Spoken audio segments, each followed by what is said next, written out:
Украйна, Дария Гуцалюк, Дария Суботина и Катерина Столкос.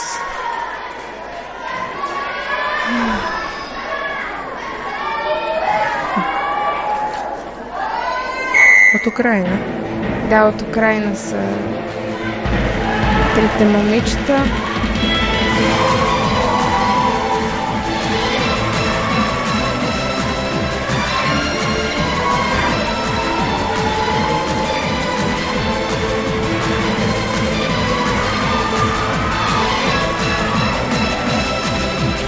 Падна едното момиче, веднага наказание от всички съдии, и от артистичност, и от технично изпълнение, и трудност.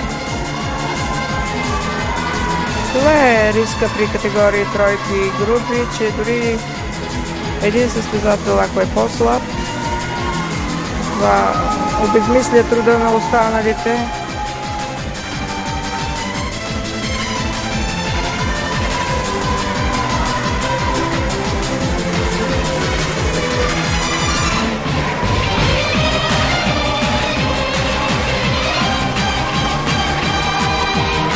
Имаме на това състезание много голям отбор от Украйна, въпреки трудностите, които имат.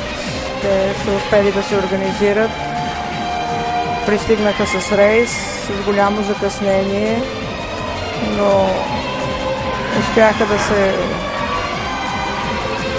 стегнат и да покажат най-доброто, на което са способни. Всъщност най-големият отбор е украинския тук, 19 състезатели, само състезателите, без треньорите, които са дошли. Много голяма делегация. Шампионките на Украйна видяхме току-що и веднага видяхме две мъжки тройки и сега една дамска. Как всъщност, каква е принципната разлика между дамите, чисто мъжките и чисто дамските тройки и как съдиите могат да оценят толкова различни като изиграване и композиции? Значи критериите за артистичност и за технично изпълнение са еднакви при мъжете и жените, а трудността се намаля. Аз, както казах, в тройка или група, където има жена, оценката за трудност се умножава с един коефициент 1,8, за да се изравни с трудността на изцяло мъжките тройки или групи. Тъй като съвсем ясно е, че мъжете са по-атлетични и изпълняват упражнения с по-висока трудност и не би трябвало да побеждават женските тройки само заради това, че тяхната оценка за трудност е по-висока. И затова се използва този коефициент от 1,8, за да могат да бъдат окуражавани и жените да участват в тези категории тройки и групи.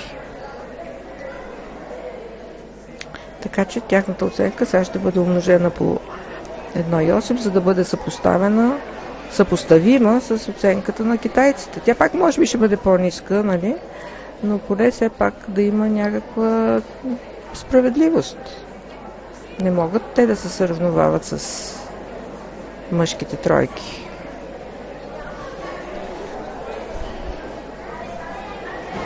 Но ето, например, румънската група, която е изцяло женска, побеждава.